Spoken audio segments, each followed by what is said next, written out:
Ballon d'Or 2024.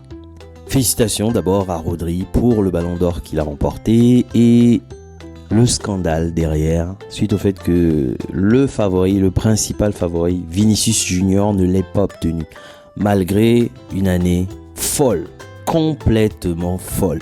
Vinicius Junior, rapide, efficace, avec beaucoup de trophées, et surtout, c'est une personnalité qui est très chambreuse, c'est-à-dire sur le terrain, on est sur un joueur qui est technique, qui est rapide et qui ne se laisse pas faire. En résumé, Vinicius vient pour gagner un match avec la manière, avec des dribbles, avec des accélérations, avec du chambrage, avec tout ce qu'il y a autour, parce qu'il vit le foot comme un Brésilien. Et la façon dont le foot est abordé au Brésil n'est pas la façon dont le foot est abordé dans d'autres pays du monde.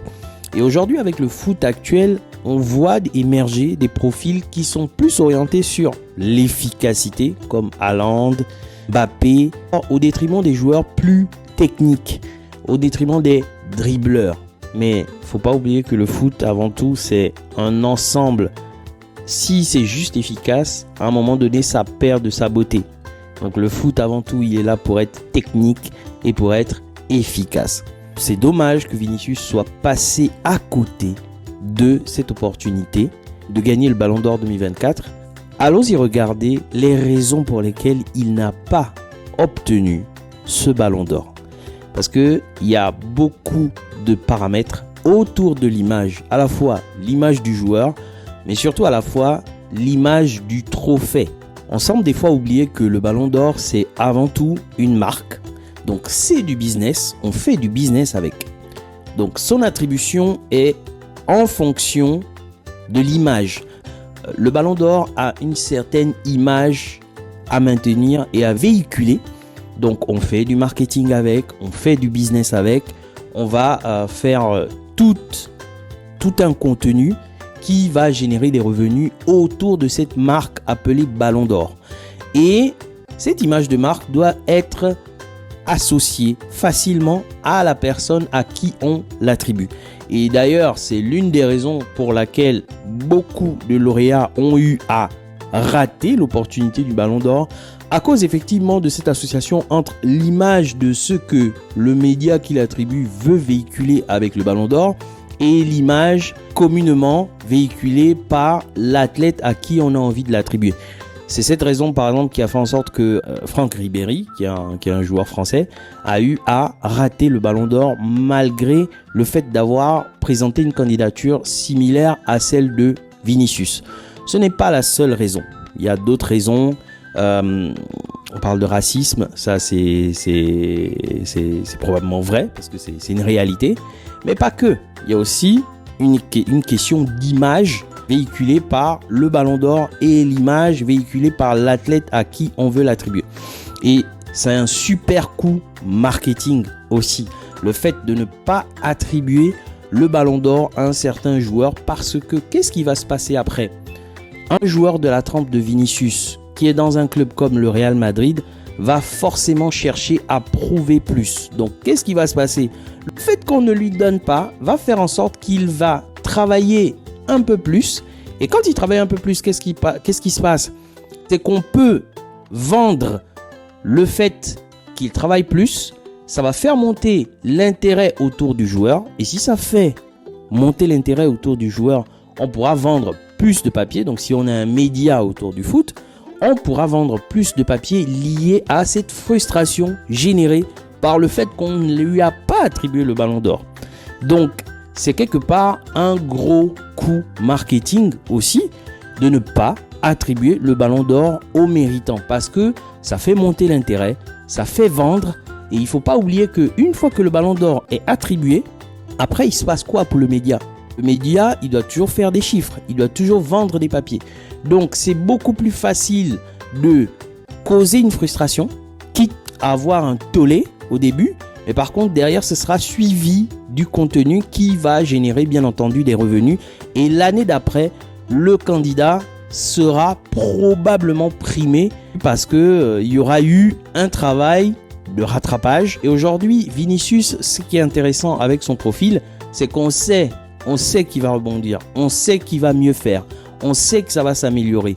Et derrière, quand on est une marque, on a envie aussi de faire ce genre de coup pour quelque part continuer à faire monter l'intérêt, continuer à faire monter l'audience, parce que avant tout, c'est un business. Le Ballon d'Or, c'est un business. Les personnes à qui on l'attribue, on doit être aussi capable de véhiculer et de faire un certain nombre de contenus autour. Et c'est la raison pour laquelle il y a beaucoup de candidats qui se retrouvent avec des bonnes performances, mais pas primés au Ballon d'Or. Parce que derrière, on ne va pas juste vous attribuer le Ballon d'Or. Il faut que derrière, ce soit accompagné de tout un marketing qui va nous permettre de rentabiliser et de garder l'intérêt de l'audience pour le trophée, la marque appelée Ballon d'Or. Parce qu'à la fin, c'est un trophée qui finit sur une étagère, purement et simplement. Et par contre, en dehors de ça, il faut garder un intérêt. Il faut garder un intérêt parce que c'est une marque qui doit continuer et qui doit durer. Et pour qu'elle continue et qu'elle dure, il faut qu'on fasse des frustrés de temps en temps pour permettre au trophée de retrouver de l'intérêt. Donc c'est dans ce sens-là que c'est aussi un sacré coup marketing lié au fait de ne pas attribuer le Ballon d'Or à un candidat méritant.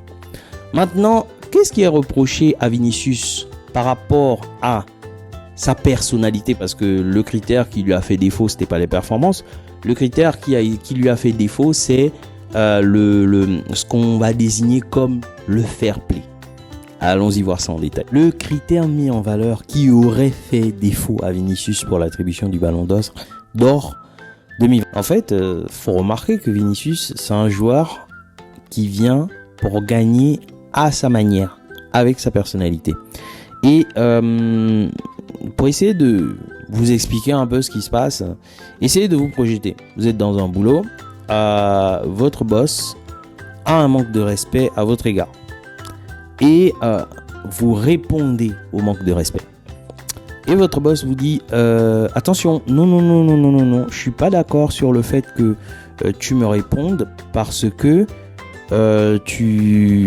tu as un non, tu exprimes un non-respect de la hiérarchie. Bon qu'est-ce qui va se passer?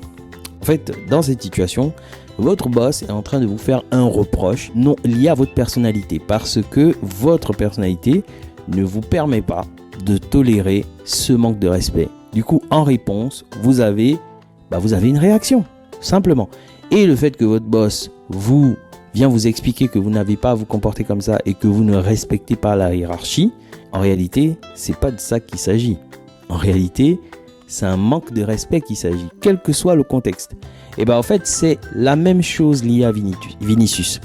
Vinicius, au cours de sa carrière, a eu plusieurs fois à faire face au manque de respect des joueurs, des fois de certains coéquipiers. Et il a la personnalité qui ne laisse pas passer ce genre de choses. Il y a des personnalités qui sont passives sur ce genre de choses et il y en a qui ne le sont pas.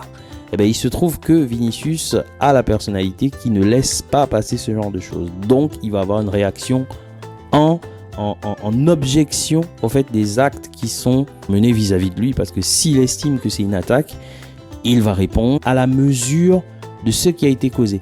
Et ça, c'est quelque chose qui pose problème dans le sens où sur le terrain, ces faits et gestes sont filmés, ces faits et gestes sont épiés. Et c'est quelque chose qui passe pas et qui peut être mis en opposition par rapport à sa candidature de postuler ou pas à un Ballon d'Or. Et c'est ce qui s'est produit. Mais j'ai vu le post de Vinicius après qui dit qu'il va travailler 10 fois plus. Mais Vinicius n'a pas besoin de travailler 10 fois plus. Vinicius travaille déjà 10 fois plus. Et il est déjà le meilleur. La réelle remarque qui lui est faite est liée à sa personnalité. Et comme tous les grands joueurs, il ne va pas changer sa personnalité pour plaire et remplir les objectifs d'un trophée qui à la fin reste individuel. Vinicius, c'est un joueur qui est en contrat avec une équipe professionnelle dont les premiers objectifs sont de gagner des matchs et des trophées collectifs. Le trophée individuel lié au Ballon d'Or est une récompense. C'est un supplément, c'est un bonus. Et comme tous les grands joueurs, il ne fera pas le sacrifice de sa personnalité. Et comme tous les autres grands joueurs, Lionel Messi a eu le même problème par rapport à ses passages dans les différents clubs. Qu'est-ce qui était reproché à Lionel Messi? Bon, pas forcément dans le cadre du Ballon d'Or, mais ce qui était reproché à Lionel Messi, c'est qu'on lui disait, quand on est en train de perdre un match, le mec il est en train de marcher. Il marche et c'est dingue au fait. Tu dois pas marcher, cours, saute, motive-nous, extériorise. Et en fait, c'est quelque chose que Lionel Messi n'a jamais changé dans sa personnalité. Pourquoi? Parce que c'est sa personnalité qui lui permet d'être qui il est. C'est sa personnalité qui lui permet d'avoir le niveau de performance qu'il a. Et en aucun cas, il ne va changer sa personnalité pour plaire à certaines personnes qui n'arrivent pas à comprendre qu'il est qui il est parce qu'il a cette personnalité. Donc, comme Lionel Messi n'a pas fait d'ajustement, il y a aussi un autre cas lié à Olivier Giroud. Parce qu'Olivier Giroud avait aussi quelque part les mêmes reproches, à peu de choses près. Dans le sens où on lui demandait de se comporter d'une certaine façon, mais ça passait pas parce que le joueur est ce qu'il est. Et d'ailleurs, le fait qu'il n'ait pas changé ses traits de caractère lui ont tout de même permis de faire une très grande carrière. Parce que très peu de joueurs peuvent se vanter d'avoir le parcours d'Olivier Giroud, d'avoir le parcours de Lionel Messi, d'avoir le parcours de Vinicius Junior. Sur ce, je m'arrête là. Je pense qu'il n'y a aucun doute que Vinicius Junior deviendra Ballon d'Or l'année prochaine ou les années suivantes parce qu'il a l'éthique de travail qui lui permet de rester au très haut niveau. Et comme Karim Benzema, à un moment donné, il va forcer la décision. Non pas par sa personnalité, mais par ses performances. Parce que avant tout, il est en contrat dans le monde du football et le football est un sport collectif et reste collectif. Donc les récompenses collectives valent forcément plus que les récompenses individuelles et dans ce cas, le Ballon d'Or. Je m'arrête là.